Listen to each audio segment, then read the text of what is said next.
Yeah. Have you ever seen pictures of, speaking of trees, if you look from above to below or below to above and you look at the tops of trees, the tree leaves are always like perfectly fitting together, kind of like a puzzle, Yeah. right? It has to be that way though, right? Because if they were constantly overlapping the other, then they would.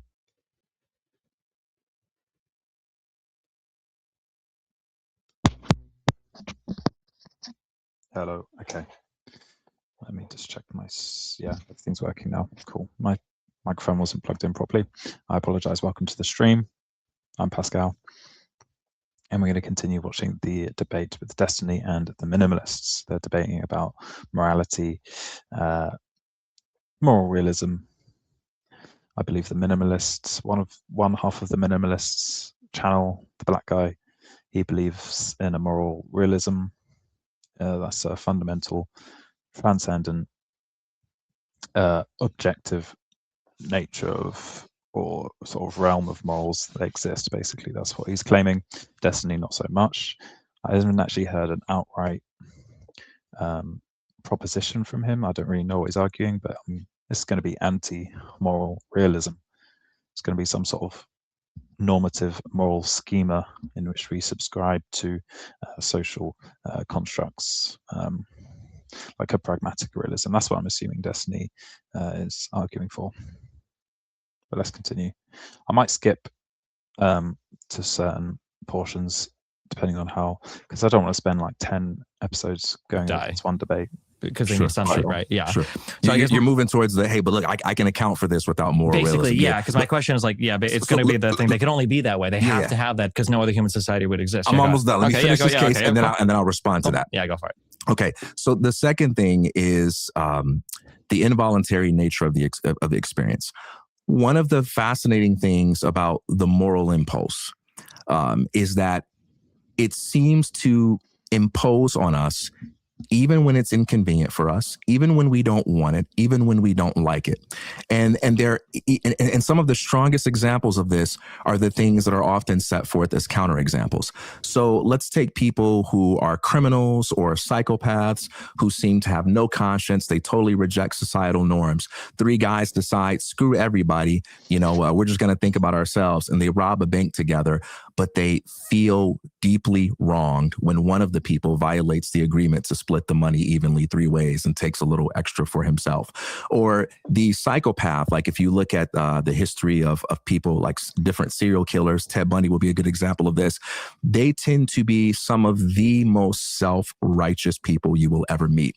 They lack empathy. They lack a sense of moral compassion. And because we equate moral sensitivity only with empathy and compassion, we miss it. But many of these people are so self-righteous. They have very strong opinions about who deserves to live and who doesn't. Oh, yeah. They have very strong opinions about It's the same with the Columbine killers. You could say the same about that, actually. They're very moral righteous and sort of sanctimonious in that way. They're kind of like the arbiters of morality and arbiters of goodness and badness and what deserves to live and what doesn't. So that's a fair point. Privilege. They have very strong opinions about the people who have wronged them and done evil and deserve death and deserve suffering and so on. And that's a sense of moral pain in the same way that when I run into a wall, I feel physical pain. But he's just describing like neuroticism, like the sensitive to negative emotion. That's quite separate from morality. Let's see where it goes. And this physical pain that I feel is a subjective experience, but there's something imposing on me that accounts for why I'm having this experience. That human being. Okay. So he's using that sensitiveness to negative emotion to suggest that implies that there is some sort of moral order to the universe, and so to feel that negative emotion is like a marker. So it's a hit marker saying that something has gone wrong in the schema of morality. I think that's the case he's making. Beings everywhere have some kind of sense of moral pain. It might be expressed in remorse. It might be expressed in guilt. It might be expressed in a sense of pity and compassion. It might be expressed in self-righteous indignation towards others. But if you want to talk about constraints, there is this constraint that makes it impossible for us to live as if morals are not true. Even if we philosophically say, hey, I don't believe in objective moral values, we can't help but treat people and talk to them as if they have done us wrong when they violate certain codes of ethics. So we have the universality of experience. We have the involuntary nature of it because we feel guilty when we don't want to sometimes. We resent ourselves for feeling pity sometimes. It's like, man, I only got $5 left and this homeless guy is asking me for money and I'm so broke right now. But there's a part of me that just can't freaking say no, even though I want to, right? So we have both of those elements. And so what I want to say here is that in the same way that physical reality, a mind-independent physical reality, is the best explanation for those features when it comes to objects, a mind-independent moral reality is the best explanation for those features when it comes to moral judgments. Now, we got to deal with the objection that's ready and waiting. A mind-independent moral reality. So that's just straight out an objective moral reality. That's what he's saying. It's not dependent on a mind to demonstrate it, realize it, experience it, or anything else. It exists independent of a mind, moral reality, moral objectivism. Again, I don't think anything you said, I love everything you said, I agree with everything you said, but it doesn't give credence to an objective morality. Again, we're arguing or we're discussing something that can't be proved. So that's why I may skip the rest of this podcast. Or I might skip ahead because... Okay, that's fine. But anyone who hears that fruitless and think that sounds soft, it's because they have what they think to be a good alternative, right? Like, here's an alternative that can effectively undermine that. And so if both of them are possible, then the burden's back on you, TK, to show that one is more likely than the other. And the alternative that you supply is, hey, look, we can account for those two features when it comes to people's moral sensitivities by positing an evolutionary explanation. Now, you already agree with me that that doesn't prove or disprove an ontology, but what it at least does is that it at least undermines the weight of my argument by putting something out there that's just as possible, right? Okay. My first objection to this is, how does that not undermine physical realism as well? So let me give you an example. I can say that the reason my eye processes light in the way that it does is because that's what's conducive to survival. My brain has evolved to process information in a way that keeps me alive. And so there's nothing about the way in which I process information, the way in which I analyze evidence, I do research or observe the world, that is truth-seeking or optimized for truth. It's just optimized for survival.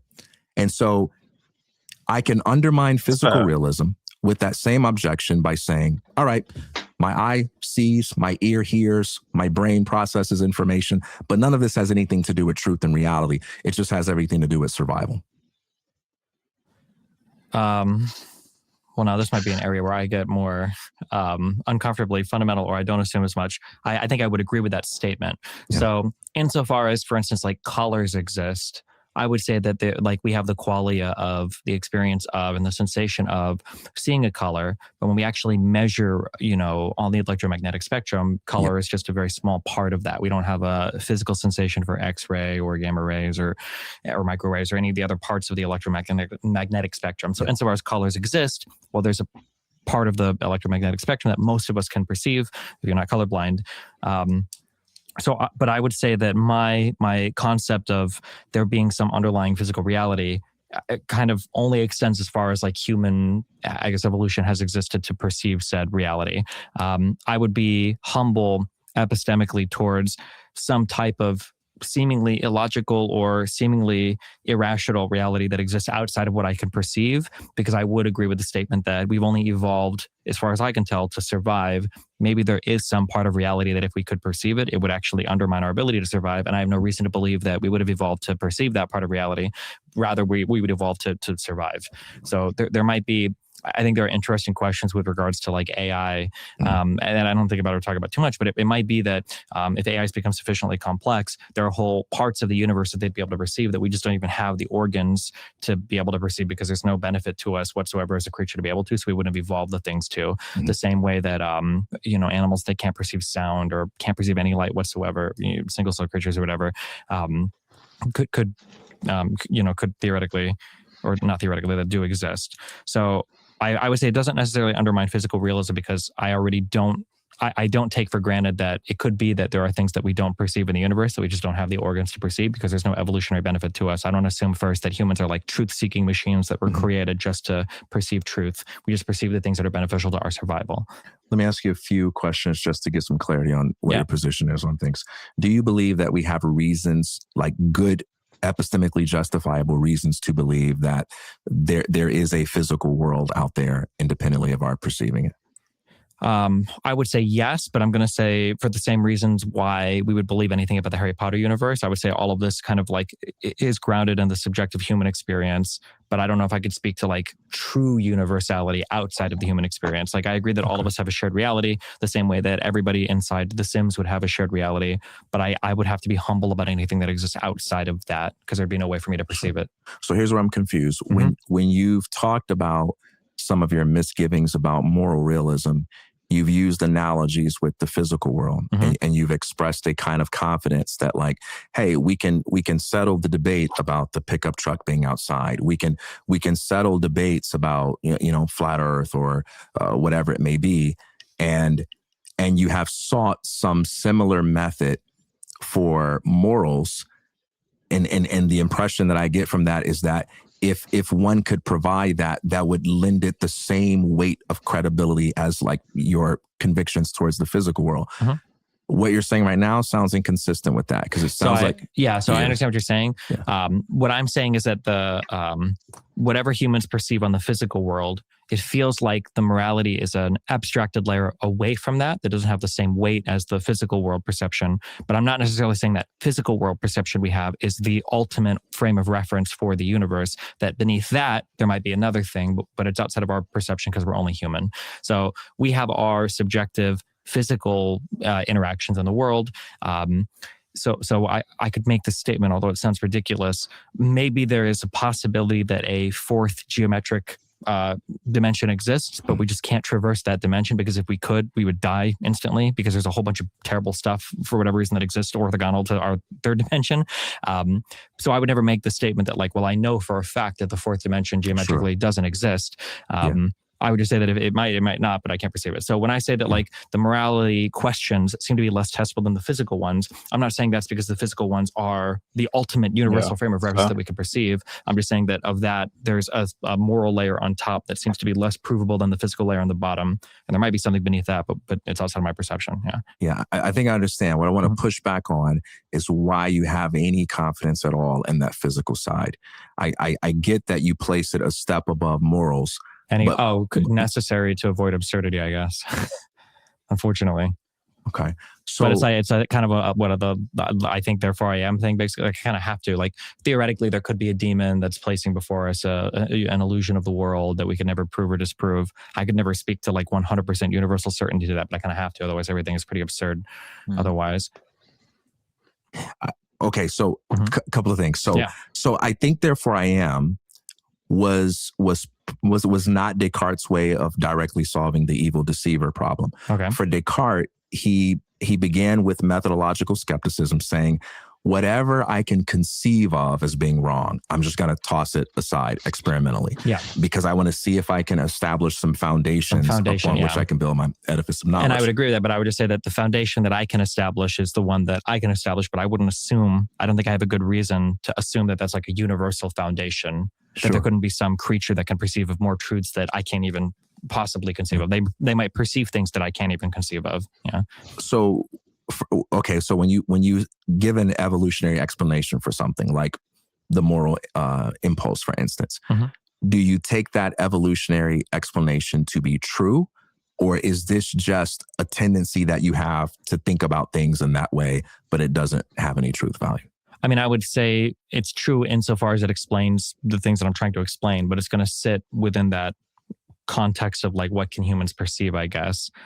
Like I wouldn't say that it's like it establishes some universal truth that if there were any other higher dimensional being in the universe, it would also understand that truth. It would probably be a subset of some other thing that they understand that I can't possibly conceive of. You set forth evolutionary explanations as if they are a potential defeater of the claim to moral realism. Sure. Not necessarily defeated, but like they're necessary and sufficient. They explain everything.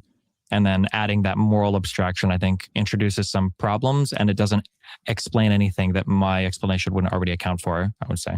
Help me remember this. I want to stay on this line, but help me remember this. Yeah. You made the claim a couple of times that moral realism requires the positing of some extra stuff, and I want to deal with that because I don't think that's true, but let's come back to that in a sec. When you say the explanation suffices, though, are you expressing a truth, or are you just expressing the way my brain works? I mean, I would say kind of both.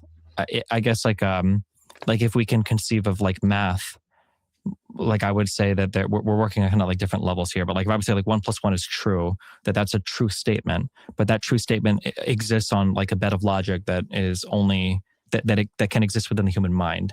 But there might be other logics that humans would not be able to perceive or even conceive of that might exist outside of the human experience, but I can't deal with those because I'm only human.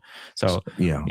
I'm only saying that because like I speak of like an ultimate like bedrock, but that ultimate bedrock is really just my subjective experience, and I'm epistemically humble about other bedrocks that might exist. Because my question of if you could solve this, that'd be great. Because my question would be, well, can you prove that your experience you're having right now is like the realest thing in the universe and you're not a brain in a vat?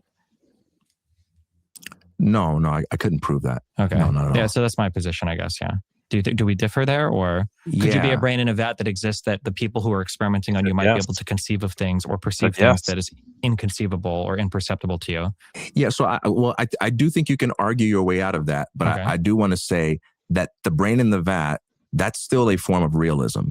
Because the brain in the vat theory is to say that what I am is the brain sitting in the vat, but there's a vat that I didn't create. Somebody else put me here, and all of these experiences I have really are being imposed on me from the outside. Somebody's putting these signals into my brain and telling me that there's a tree over there, what have you. Sure. And so that would mean that the world is real, the tree is real, but the substance of it is something different than what it might seem to me. Sure. But I'm only bringing up I'm only bringing that up because I'm saying that there can be real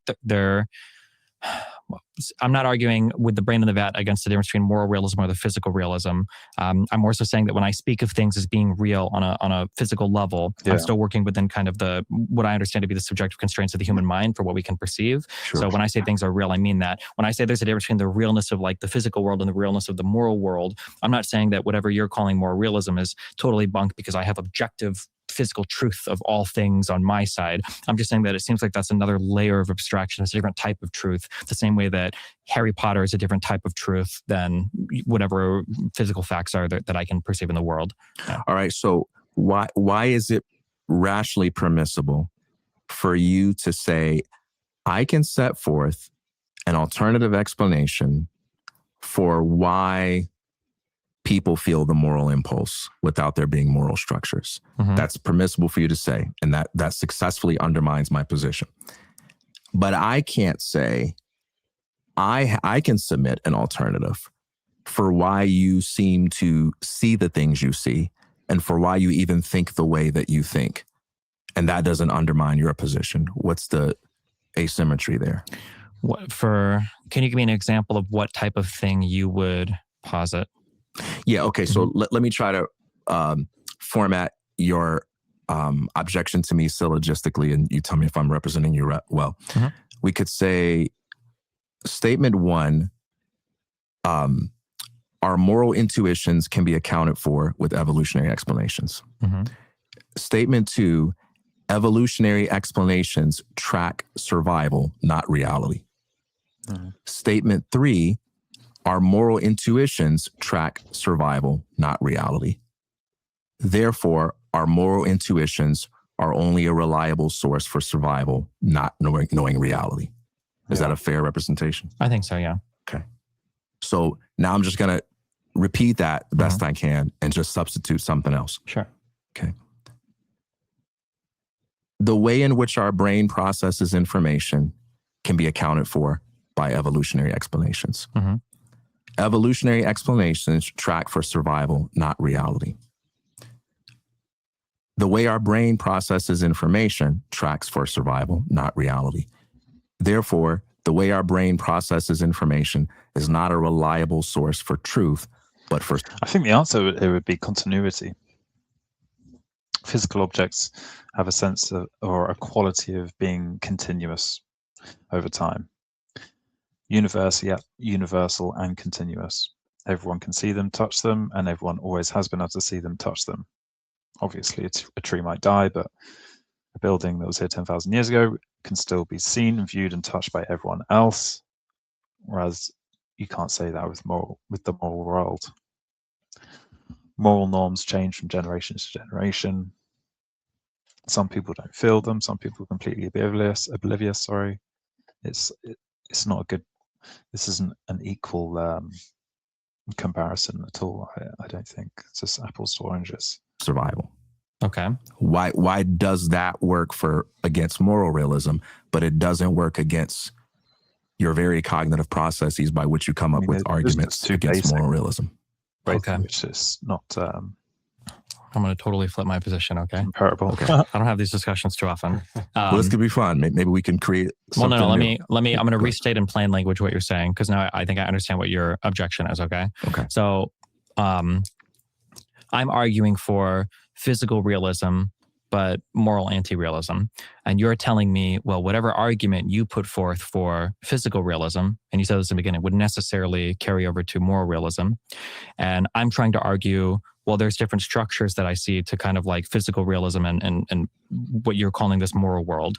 And you're saying, okay, well, all the ways that you can describe morality, you're accounting for all of your intuitions and feelings are being just survival mechanisms, essentially. I'm saying, well, yeah, of course. And you're saying, okay, well, it seems to me that you're so epistemically humble that you're also willing to say all of your physical things and perceptions are the same thing. Yeah. I think I have to say yes to that based on everything I've said. Yeah. But then I guess that would make me a physical anti-realist. But now I've changed my position completely. So I should have never said physical realism in the first place, which might be the truth. Yeah, that might be the case. Would it be more yeah. fair to describe what you're doing not as changing your position, but realizing based on where the discussion has gone that you'll need to be more precise and refined in your presentation of what you believe? Sure, or rather, I shouldn't ever identify it, I guess, as physical realism. I guess I'm not sure 100% if that would be the accounting for it. Yeah, because I don't believe. I guess it comes down to the matter of like the context of what we're talking about. Like if I start with the context of humans have some universal experience of the planet, like we all see a couch, we can all touch it or whatever. We can start making descriptions about the planet and the universe, I guess, from there. But if somebody were to ask me, just checking real quick, do you believe that your experience is as true and that the human experience is as true as it could ever be a physical reality? I would be epistemically humble towards that position. Say, well, I don't know that 100%. I wouldn't make that statement. So would that necessarily be a physically anti-realist position? I guess I'm not actually 100% sure on that. No, I should state where we agree. I think we both agree that there's more to reality than human experience. Okay. Including like other logics or other dimensions, things that would be, they're not just like we can't directly perceive them, but that they're inconceivable. Like literally, not inconceivable, like the building is so huge, but inconceivable, and that like maybe contradictory objects or properties could exist to the same object, like that kind of thing. I don't concede that. You don't concede that? Okay. No. I would say that it might be possible. I would be epistemically humble in that direction. I would say, I'm not sure, I don't know. And I would never make a statement about it. Yeah. But there's a problem with saying that contradictions are possible because you have to presuppose the law of identity just to even make that statement. Sure. So it's kind of like saying, abubulars exist. And I go, what's an abubulars? And you say, an abubulars. And I say, what's an abubulars? It's a shukashusha. Is there... I say, what's that? It's like, it doesn't mean anything. Yeah. So my question would be, is there a reason why, this isn't a test question also, I just don't have the answer. I'm just curious what is there a reason why I should assume that the a priori logical assumptions that are necessary for the... A priori. I've never heard someone pronounce a priori like that. A priori. Human mind to conceive of things. Is there a reason why I should assume that that's like a facet of reality that is true and unshakable, and that there's no being in the universe that could ever conceive of something that is literally logically inconceivable to me. Yeah. Yeah. Aside from like a God or whatever. Yeah. Yeah. So I think we have to make a distinction between going beyond logic and going against logic. Sure. And sometimes these words get used in different ways, but like beyond logic simply means, hey, beyond what I currently understand or beyond what I might even have the hardware to understand. Mm-hmm. And we both can agree that there are realities that are just beyond our IQ, beyond our capacity to think and do the research, or even just like there are sounds that a dog can hear that we can't hear. So we're just not constituted in such a way to experience those things. And I understand what you're saying there, but I'm saying something that is beyond that, because you're taking the reality that we have and you're kind of like extending it along things we already know. But Sure. I guess my question is, could there not be things that are unknowable to us? So not just like colors, like expanded wavelengths, but just like inconsistent logics, basically. Yeah.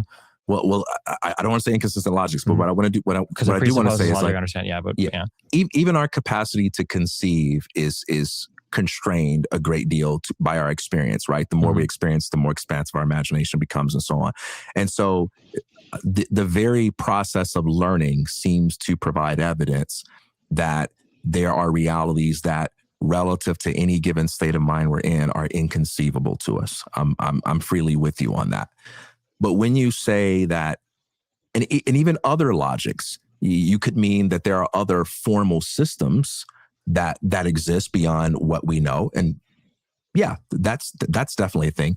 But when you say that contradictions exist, or that contradictions might exist, or it's possible for contradictions to exist, now we're saying something that literally doesn't mean anything. Do I need to demonstrate that, or you agree with that? I agree with you because you're expressing things that I agree with, but I think my question is more like, are we just limited in our ability to express things? So when I say like, well, couldn't there be inconsistent logic? You would say like the response is like, well, if we're talking about logic, we're talking about even the concept of consistency, then there can't be inconsistency because it's basically baked into the understanding of logic and consistency. There can't be an inconsistent thing because that doesn't work, right? Yeah. And I'm asking, like, is there a thing that could exist like outside of our human understanding there? Maybe to ground this out in an example, I'm curious how you would think about this. Yeah. Do you think that there are... I'll use moral facts. Do you think that animals perceive moral facts? So maybe dogs or cats. And then do you think that reptiles perceive moral facts? Do you think single-celled creatures perceive moral facts? Do you think that these permeate up and down through all of the cognition of things? Or do moral facts just come into existence with humans? Could you speak on that? I'm just curious. Yeah, so I believe moral structures are as real, but in a different way as physical structures. And in the same way that we can run into a physical wall, we can run into a moral wall. And I believe that our ability to theorize about physical structures or moral structures or any reality varies with our cognitive ability, right? So I wouldn't compare a squirrel and a coyote in their ability to effectively cross the street. They're not equals here. One has a cognitive ability to do this more successfully than the other. Okay. Wait, can I challenge you on that? I don't understand why. I forget his name. I still don't know his name. But the black guy's claiming that physical reality and moral reality are just as robust. That's what he's saying. They're just as robust, they're just as real, and they're just as objective. But I don't understand why Destiny isn't combating or retorting that point by saying that, like, that's clearly not the case, because one can be manipulated and the other can't. Like, for instance, you can't put your hand through a wall, but you can sort of manipulate or break or deviate a moral rule or an ethic that might be held. Yeah, I don't know. real quick? Oh man, yeah, that's hilarious though. Yeah, sorry, hold on. We're getting really bad right there. Okay, I'm just Funny. also I'm not saying this just because I want to argue. I genuinely don't have the answer to these things. So these are things I just don't explore conversations deeply that much. So I'm genuinely just curious on your side. I think it's great. So when you say varies with cognitive ability, in my mind, there are things that you can conceive of due to IQ or whatever, but like pushing all of that aside, there are physical like things that are granted to the human mind that are irrespective of cognitive ability, save for like you're missing half your brain or something is like severe brain damage. So like no matter how 40 IQ somebody is versus 200 IQ somebody is, they will always run into the wall. They will always run into the couch. Now they might not be able to conceive of, physical structures in some, very philosophical way, but they know it and they can see it and they can interact with it. Sure. So when you say, so just because you mentioned, so the animals for cognitive ability, I wouldn't view an animal as being just a lower IQ human.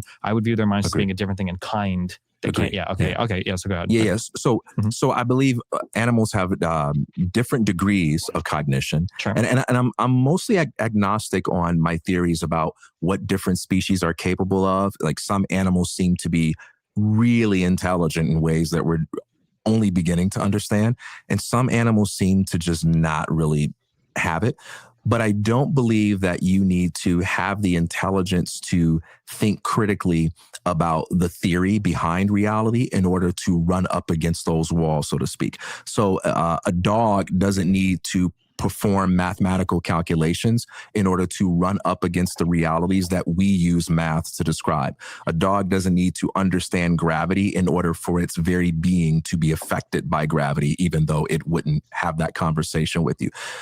Additionally, there's the element of moral agency. There's not just intelligence, but there's agency, the capacity to disagree, the capacity to disobey, the capacity to opt out of something, the capacity to exercise optionality.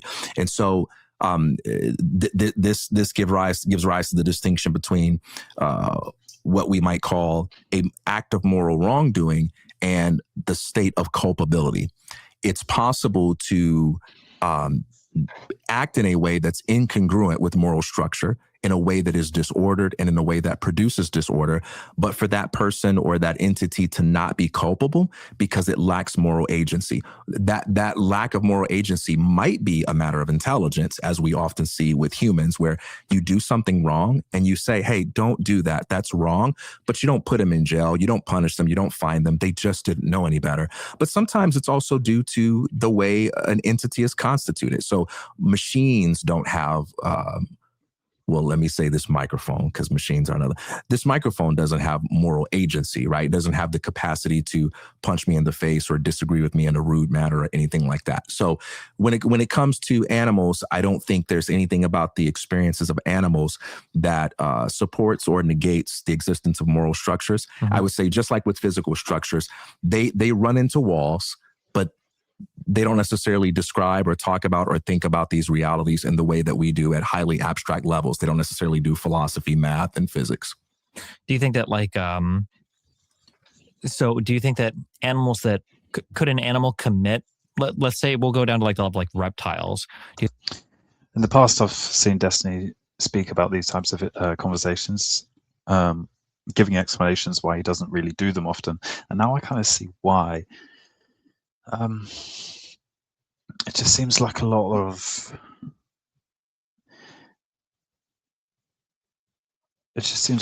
intellectualism, not really saying much, and kind of just superfluous and fruitless. Not much is being had right now. They're not talking about anything very substantial as it relates to everyday life, politics, or even kind of like philosophy. Like I've seen quite deep philosophical conversations about religion, but that's like impactful. That will change the way someone has a relationship with their God or doesn't. Whereas this is quite, it's non-consequential, the stuff they're talking about. It's a meta conversation about morals and ethics and the physical realm. And so I see why Destiny has kind of been opposed to these kinds of conversations throughout his career. You think that like a reptile could commit a moral wrong? Or do you think they have like a different set of morals if there were a set of morals? Or do they have the feeling of it? I've seen videos where crocodiles would just grab a person's arm, like another crocodile arm, and like rip it off because they're, I don't know, they're random. Yeah. Do you think they're like are they committing moral wrongs there? Or do you not think they have moral systems? Or Yeah, so I don't know if animals can be held culpable for. You know what I mean? It's like, yeah, I don't know. It's just like, yeah, no one does. No one. This is a conversation that doesn't have an end. You might as well be sat round a fireplace smoking weed. You know, it's a lot of dick measuring and just showboating for the sake of seeming smart. The things they do. But hey, I don't want to be a hater. I don't want to be one of those haters that just doesn't have a decent kind of respect for, you know, grandism when it comes to these philosophical conversations. But this one in particular is kind of tedious. I just don't know if they have moral agency. It's Gotcha. my habit to not think of them as such, but I'm a skeptic on that. Okay. I've always felt really uncomfortable when people make a more thrilling part of the conversation, because this is quite dull. Where are we now? 120. Alts might be a good one. Free will versus determinism. Let's skip here. How do you feel about determinism? like the free will question. Yeah, I guess. Yeah. Yeah. Oh man, we're opening up like 5 tabs here. Mm-hmm. So I'm not a determinist. I believe in libertarian free will. Libertarian free will. Okay. Well, maybe we need to be clear. Maybe I should drop that libertarian because I could be introducing ambiguity. Oh, sure. Well, so I understand it to be 3 categories. You have the determinists, that nobody likes to talk to. Yep. You have the compatibilists, who are like, okay, well, we can talk about different levels of free choice. I haven't heard you have compatibilists. The libertarian free wills, which is I'm summoning from another dimension the capacity for making choices that is not necessarily tied causally to the physical reality that I exist in today. So when you say libertarian free will, are you in that 3rd category? Yeah, except I would describe it in a more compatibilist friendly way. I wouldn't necessarily put it as we're summoning from another dimension. I use kind of derogatory. I got you. I'm kind of in the compatibilist camp. So fair enough. Yeah, and I also would say that it is not a commitment of this position to believe that free will is the same as free reign. I didn't get to determine my height and a host of other features. The ability to choose doesn't mean I get to determine what my options are, and so on. So free will occurs within a context of constraint. Yeah. Some of the questions, some of the hypotheticals I kind of asked earlier about like the trees growing in a certain way, humans only being a certain way. Yeah. A lot of these things are, we kind of bumped up against this, but we haven't really talked about it. If you were to get rid of your concept of free will, let's say you were a hardline determinist, would that necessarily erase your belief in like moral realism? Or could moral realism exist in a world where you're a hardline determinist or a compatibilist even maybe? I mean, if I were a determinist, then I would be compelled to think whatever the forces and factors are that dictate my thoughts. I would be, my opinions would be at the same level as a hurricane is happening. The wind is blowing. Okay. I kind of believe that. So that might be a more fundamental thing as well. Because I think that if you have a moral agency, because in a lot of the questions I asked earlier about reptiles, about trees growing a certain way or whatever, presupposing all of these moral or immoral, presupposing every immoral thing is, could you have chosen differently, right? Because without that, it's kind of, well, what are we even talking about at that point? But then I also, obviously, when we speak, we're speaking within the context of our ordinary day-to-day experiences. If somebody were to say, hey, did you do this? I would say, well, obviously I did that. It's the only thing I could have ever done since the creation of the universe from the Big Bang 13 billion years ago or whatever, right?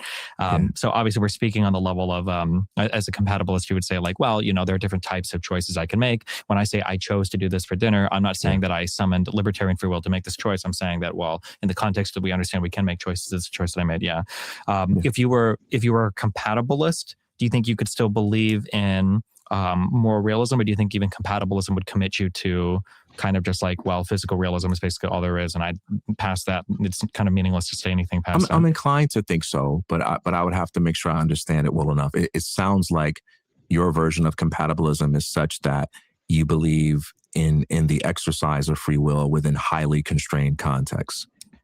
Kind of, yeah. So like as a compatibilist, I would say that when you chose to say this mean thing to your mom, right? That was a bad thing. But I would say that choice is different than somebody holds a gun to your head and tells you have to say a bad thing to your mom, that these are two different types of choices. But I would still understand these in a determinist physical setting, to where since the birth of the universe, you were only ever going to do one thing, and that's the way it is. But morally, I would speak of these two things differently. Morally, yeah. Yeah, like if I had, let's say if I had perfect knowledge and I knew all the causal factors that led you to being in the disposition you're in at this moment, I would certainly have greater predictive power over what you're going to do next, but I wouldn't be infallible in my judgment, because there is an element that is not just the consequence of everything that has occurred prior. What is that element, I guess? That might be an important disagreement we have, Yeah, I would say that element is freedom. What is that? I'm looking for it. Let's say I'm poking him with some kind of needle or some kind of scientific instrument. What am I looking for to find that? Or conversely, actually, I have a circuit board that's sufficiently complex and it's got the CPUs necessary to emulate almost every part of the human mind. What am I looking for here to try to find like that free will thing? How do I know if it can make choices that I could describe as having moral agency, basically? Yeah, so how you can know that for yourself is going to be different from how you can know it for someone else. Because it's like, how can I know that Destiny has a headache? He tells me, but I can always doubt. Maybe he's trying to impress me. Maybe he's trying to garner sympathy. Maybe he's lying. I see him clutching the Tylenol, but maybe that's an act. When it comes to myself, though, I have unmediated direct experience of the pain in my head. And so I can know with a degree of confidence that I have a headache in a way that I can't know for you. And I also can't hold you accountable for knowing what it is that I experience. And so I would say in an analogous way, we have direct experience of volition that I experience within myself, just like I experience pain, the capacity to set forth an intention that I will do thus, that I will try to do this. Okay. If that is the case, I'm trying to think, coming back to our physical realism and then our moral realism distinction here. I'm making a physical realism distinction from moral realism. You're saying that one necessarily follows from the other. Where we went off on a really big tangent there. Fascinating conversation. Let me see if there's anything. Orts might be kind of interesting. How do you explain slavery? It's just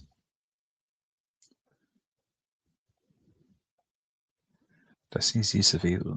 None of this is very interesting, informative, or novel. Jordan Peterson discussion, final thoughts. Should we end on that? I know we need to get Destiny on a plane here. Destiny, how did you feel about this conversation?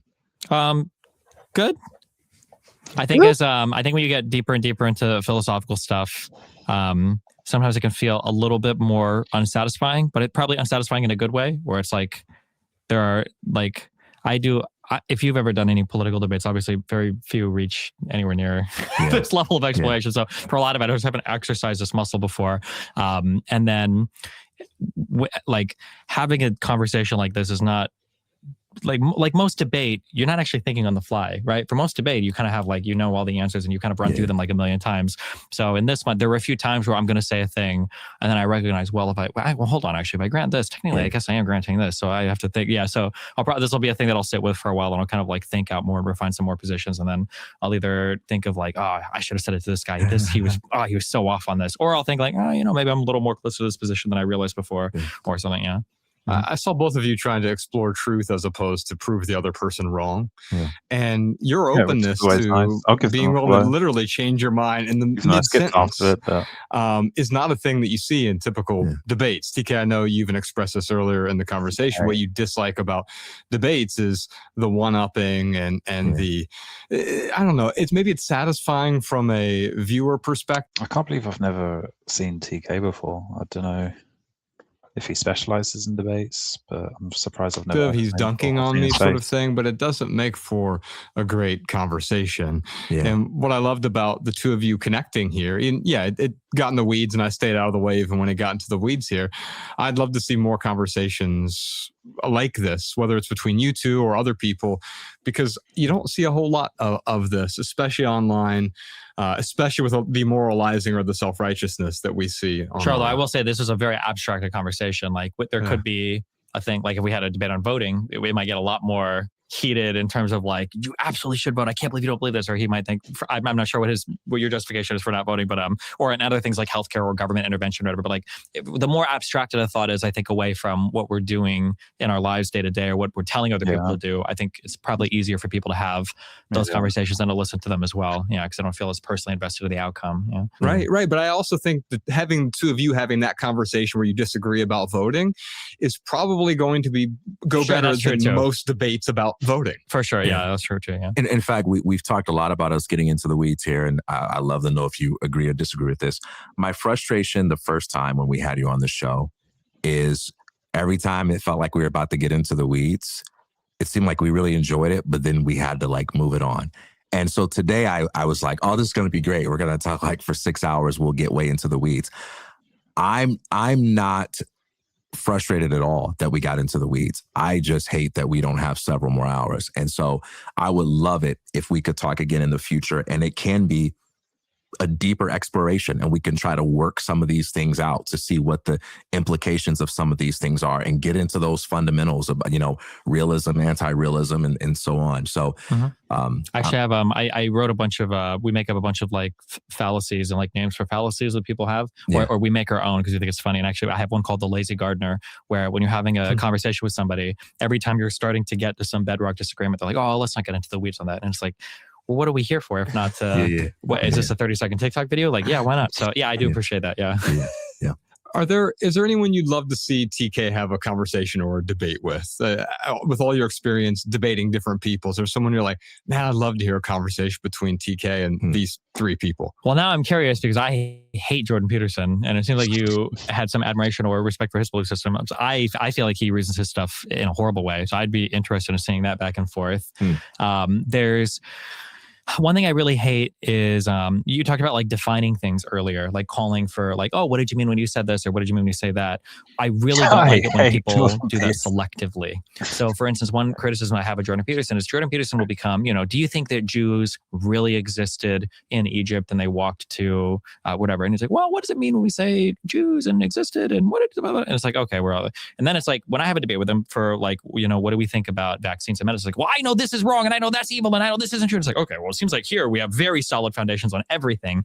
And when I see people, the biggest like my bad faith sensor goes off is when I see highly selective skepticism, when some stuff becomes so like, I can't know anything about this versus I know everything about this. That drives me crazy. And listening to him, did you hear him on Jubilee when he did the debate thing? I thought he called himself a Catholic at one point, but maybe not. But I heard a lot of like very normal, ordinary attacks against Catholics on that. Like the Mother Mary thing came up, which is if you've ever been Catholic, that's one of the things people always attack you with. And it seemed like he didn't have any concept of any of these ordinary lines of attack, which makes me wonder, like, have you spent any time at all thinking about this? Or I don't know, that drove me crazy. Well, that particular discussion, the way it seemed, I can't know for sure, but the way it seemed was that they advertised it to the students as, hey, bunch of atheists against a theist. We're going to get a Christian in here. And then they told Jordan Peterson, hey, look, we're going to have you debate a bunch of atheists about, your metaphysics. And he went in there and they took him to task on Christianity. And he didn't seem all that willing to even commit to belief in the propositions. I'm not sure that could be overly charitable. But I will say, as much as I roll my eyes at people's irritation with giving definitions or asking for them, I think there is something there about what you said with the way he handles that questions about the Bible. I haven't watched him in a long time, but the impression that I always got is that this is a question that he doesn't like. It's a question that he wants nothing to do with right now. And it seemed to me that that he was in the middle of wrestling. And I'm partially empathetic because philosophy done out in the open can be very risky, I don't vote, but it's like, that's not laziness on my part. I would actually love to be convinced. And I would challenge anybody to just bring me on their show and let's talk about it for 3-4 hours I would love for you to make the case for why you think I should vote, and I can express all my concerns and objections. I love to get that invite. I'm skeptical that I'll ever get that invite. But like, sometimes when you say things like that, people just write you off, they misunderstand you, and they attack you. And it seemed to me like he wasn't comfortable with just saying, I don't know if I believe Jesus physically rose from the dead, because he has so many Christians who support him, and so many people would be disappointed if he says that. But then he kind of is drawn to the narrative. And I think it's one of those things where he just wishes he could work that part of his philosophy out in private, not be asked about it in public. And he looks like an uncomfortable man when that set of questions comes up. Okay, maybe, yeah. I mean, that may be overly charitable, but I'm with you in that I do think he overdoes it when it comes to those questions. Ladies and gentlemen, give it up for Destiny. Shout out to feeble applause there at the end. That's going to do it for tonight. I'll be back tomorrow with another stream on my new laptop. I'm getting a new laptop, so tomorrow's quality should be better. Everything should be running better, and we'll do another debate. See you then.